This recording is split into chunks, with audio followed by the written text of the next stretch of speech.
장밖에 없어요. 아, 그래요? 와. 그래도 성경 66권 중에 하나야. 이야. 사실 보면은 한 장짜리 책들이 제법 있죠. 구약에는 오늘 공부하려고 하는 오바디아서 같은 것들이 있고, 신약에도 한 장짜리가 좀 제법 있습니다. 빌레몬 서도 그렇고요. 요한 2서, 요한 3서, 유다서 이런 것들이 이제 한 장으로 되어 있죠. 그러니까 한 장짜리 읽고도 한 권의 책을 다 읽은 거니까. 네, 오늘 오바디아 공부를 할 텐데 오늘 본문은 안 읽을 거예요. 네. 왜냐면 오늘 인문 이야기를 좀 해나가려고 합니다. 오늘 수업 오바댜 1강 오바댜의 묵시. 오바디아. 오바디아. 발음 오바디아. 어려워요. 네, 발음 좀 어렵죠? 네. 오바댜. 근데 이 오바디아라고 하는 이름은 오바드야, 오바디아. 오바드야를 오바디아. 축약한 이름입니다. 아. 오바드야. 오바디아를 오바디아. 빨리 오바디아. 오바디아. 근데 오바드야라고 하는 이름은 두 가지 단어가 결합되어 있는 단어입니다. 히브리어로 아바드라고 하는 말이 섬기다라는 뜻이에요. 네. 그리고 뒤에 붙어 있는 야라고 하는 것은 야훼를 뜻합니다. 그러니까 아바드 야이죠. 그 이름의 뜻은 뭐예요? 하나님을 섬기다. 와, 되게 의미 그러니까 의미 있는 이름이죠. 부모가 자식 태어나면 이름을 짓잖아요. 오. 나 아는 사람들 가운데도 뭐 하영이도 있고 하솔이도 있고 그런 이름. 되게 많아요. 하나님에게 영광을 돌리는 하나님이 네. 통치하신다 뭐 이런 뜻도 있고 그런데 부모가 누군가의 이름을 지어줄 때는 부모의 염원을 담는 거죠. 그렇죠. 그 이름대로 이 아이가 살았으면 좋겠다. 이름 속에 운명이 있다고 생각을 하기 때문에 네. 그렇게 이제 이름을 짓습니다. 그래서 옛날에는 사람들이 아이들이 네. 영아 사망률이 높을 때는 아이들의 이름을 처음부터 안 지어줬어요. 아. 왜? 귀한 이름을 지어주면 악한 것들이 틈타서 얘를 생명을 노릴 수 있다고 생각해서 개똥이 소똥이 이렇게 그래서 천한 이름을 지어줍니다. 그랬구나. 천한 이름을 일단 아명이죠. 네. 근데 얘가 이제 죽지 않고 살았어. 어지간히 되면 진짜 이름을 지어줘. 그러니까 이름이라는 게 참 묘하죠. 그러니까 네. 그 이름에 악한 것들이 틈탈 수 있다는 생각을 옛 사람들이 가졌다는 거죠. 네. 그래서 성인의식 같은 거, 아프리카나 이런 곳에서 성인의식을 하는 것도 보면 성인이 된다고 하는 것이 무엇인지가 여러 과정이 있어요. 늘 내 강의는 옆길로 가죠. 네. 예측하지 않은 부분으로. 성인식을 이제 이니시에이션이라고 얘기하는데 입문의식입니다. 뭔가로 들어가는 거예요. 마치 이상한 나라의 앨리스가 토끼굴 속에 들어가는 네. 것처럼 네. 뭔가로 이제 옮겨가는 것을 뜻해요. 근데 성인이 된다고 하는 것이 어떤 게 성인이에요? 나이만 많아진다고 성인은 아니거든요. 네네. 그래서 아프리카 어떤 부족의 성인의식에서는 세 가지를 꼭 가르칩니다. 첫째로 뭐냐면은 자기 부족의 역사를 가르쳐요. 성인이 되는 아이들에게 우리 부족이 어디에서 태동했고 어떤 어려움을 겪을 때 우리가 어떻게 극복해냈고 이 얘기를 쭉 다 해줘. 성인이 된다는 건 뭐냐? 자기의 삶의 뿌리를 안다. 이게 중요한 거. 네. 두 번째는 뭐냐면은 되게 문신하는 거로 나타나는데 타투 비슷한 문신하는 거. 생기는데 이게 여기다 문신 저는 이게 여기다 그림 그리는 거 보면 아우 저렇게 하고 싶을까 그 생각이 드는데 네. 사실은 문신을 하는 행위는 이런 거입니다. 문신하면 피가 나오잖아요. 옛날에. 네. 요즘처럼 하는 것도 아니고 피를 많이 흘려. 그러면 몽롱해져. 피를 많이 흘리면. 그때 그 문신을 한 아이를 데리고 나가서 흙바닥에 눕혀놓습니다. 코가 흙을 향하도록. 흙의 기운을 받아들이게. 그렇게 해서 아이가 몽롱함을 극복하고 자기 원래 자리로 돌아와야 돼. 이 의미는 뭐냐면 죽음을 한번 겪어낸 존재예요. 이미 죽음과 한번 싸워서 죽음을 겪어낸 존재예요. 성인이 된다고 하는 것은 자 역사를 알죠. 네. 그 다음에 이제 죽음을 한번 겪어내서 그러니까 강인한 존재가 되는 거예요. 그 다음에 뭐냐면은 사랑과 생명의 신비를 가르쳐 줍니다. 이게 이제 성교육이죠, 일종의. 성교육을 해요. 어떻게 사랑하고 어떻게 생명이 잉태되고 하는지를 가르쳐 줘요. 이걸 알아야 성인이 되는 거지. 이 과정을 거친 다음에 하는 일이 뭐냐면 이름을 줍니다. 아, 그래요? 이때 이름을. 성인이 돼서요? 예, 아프리카 같은 경우에 그렇게 이름. 진짜 이름. 아. 진짜 이름. 지금도 뭐 중국 어디에 가면은 숫자로 이름을 부르는 경우가 있대요. 성인 되기 전에는. 얘는 뭐 1번, 얘는 2번 이런 식으로. 맞아요. 예. 예, 예. 뭐 그러니까 이런 풍습과 다 관련이 네. 있다고 볼 수 있습니다.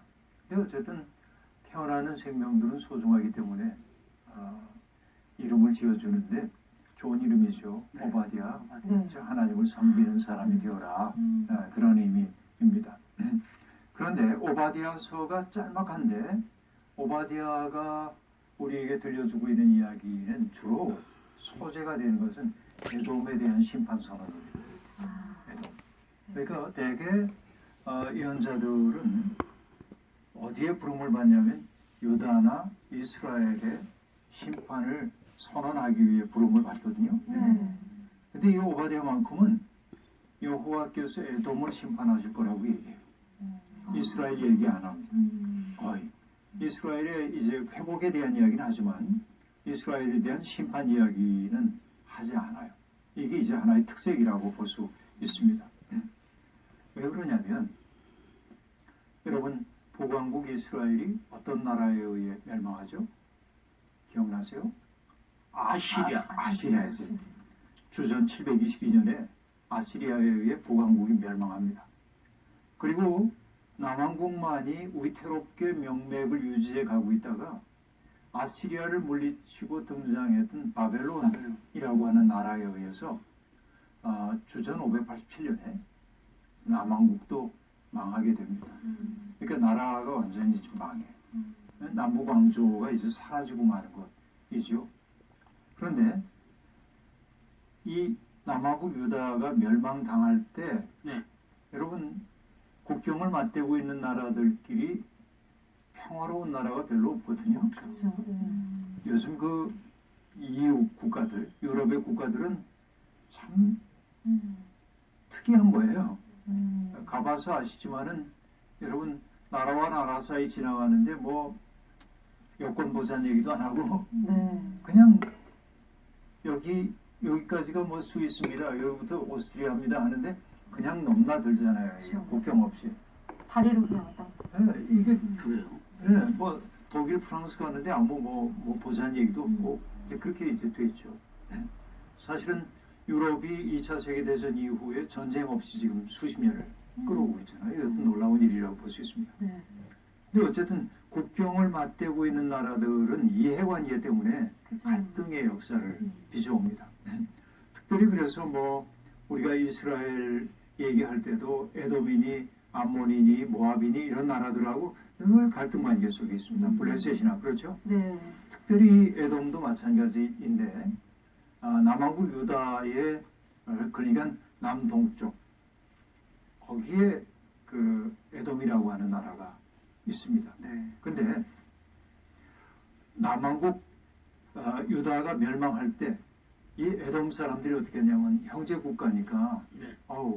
어떡하냐 돕진 못하지만 정말 안 됐네. 그래서 난민도 좀 받아들이고 여기 와서 좀 살아. 그럼 네. 좋을 텐데 아, 밉던 놈들 잘 없어졌네. 어. 그리고 유다 사람들이 차지하고 있던 땅에 슬그머니 들어가고 정착하고 정착만 했을 리가 없죠. 거기에 있는 사람들을 억압하고 빼앗고 이런 일들을 자행했단 말이에요. 유다의 주민들이 포로로 잡혀갈 때 우리 형제 국가인데 안 됐네 그러진 않고 도망가는 사람들을 가로막아서 네. 잡아서 갖다 바쳐. 아이고 이런. 일본에. 그리고 이제 뭐냐면 갖다 적들에게 바치기도 하고 노예로 팔아먹기도 하고 아, 거의 친일파인데요? 그런 일이 이제 그러니까 이거 만장을 창궐해 갑자기. 네. 네. 그러니까 타자의 불행을 두 가지 죄인데 네. 하나는 방관함, 방관. 여러분 죄 가운데 방관죄라고 하는 게 있어요. 법적인 죄가 있는지 잘 모르겠는데 방임죄. 방임죄, 방관한다고 하는 거. 그러니까 누가 지금 고통을 당하고 있는데 모른 척하는 거야. 여러분 중국에서 그런 일이 많다고 그러죠. 어떤 사람이 어려운 일을 겪어도 절대 모른 척하는 거야. 왜 그러냐면 우리 옛 속담에 그런 거 있죠. 물에 빠진 사람 건져줬더니 맞아. 이런 거. 네. 그러니까 괜히 누군가에게 연루되었다가 나한테 무슨 일이 생길지 모르기 때문에 사람들은 방관합니다. 우리가 잘 아는 선한 사마리아 사람의 비유 있잖아요. 네. 저 어떤 사람이 예루살렘에서 여리고로 내려가다가 강도를 만납니다. 그래서 거의 죽을 지경이 됩니다.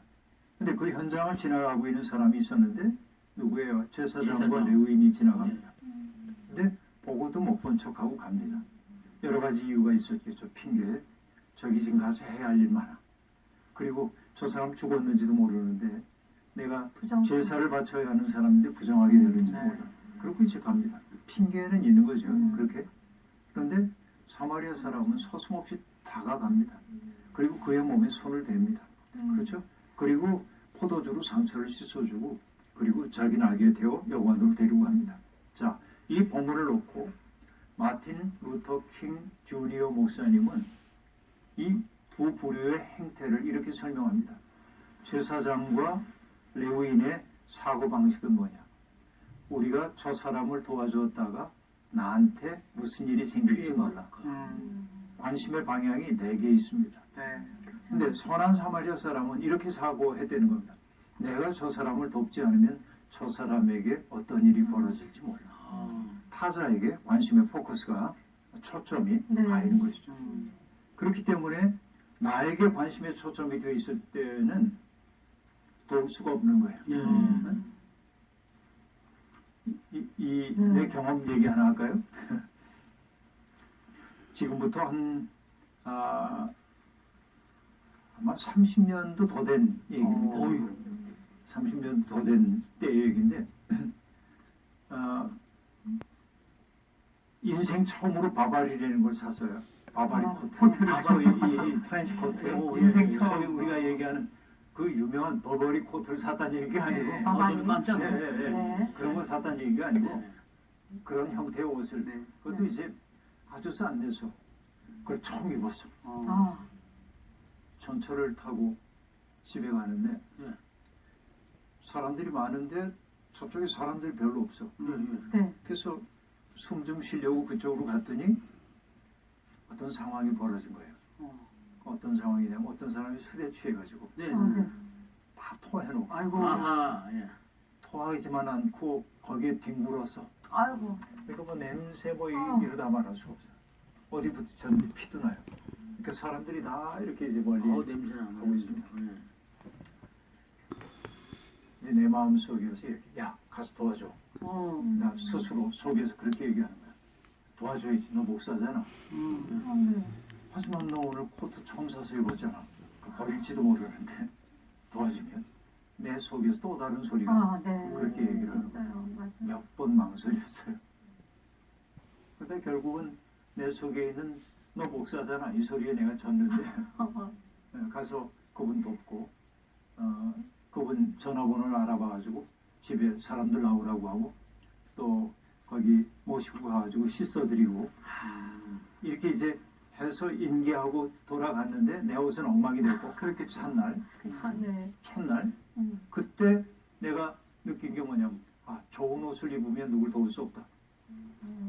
왜냐면 내가 허름한 옷을 입고 있더라면 비교적 쉽게 갈 수 있을 텐데 그러니까 이것은 하나의 비근한 얘기긴 하지만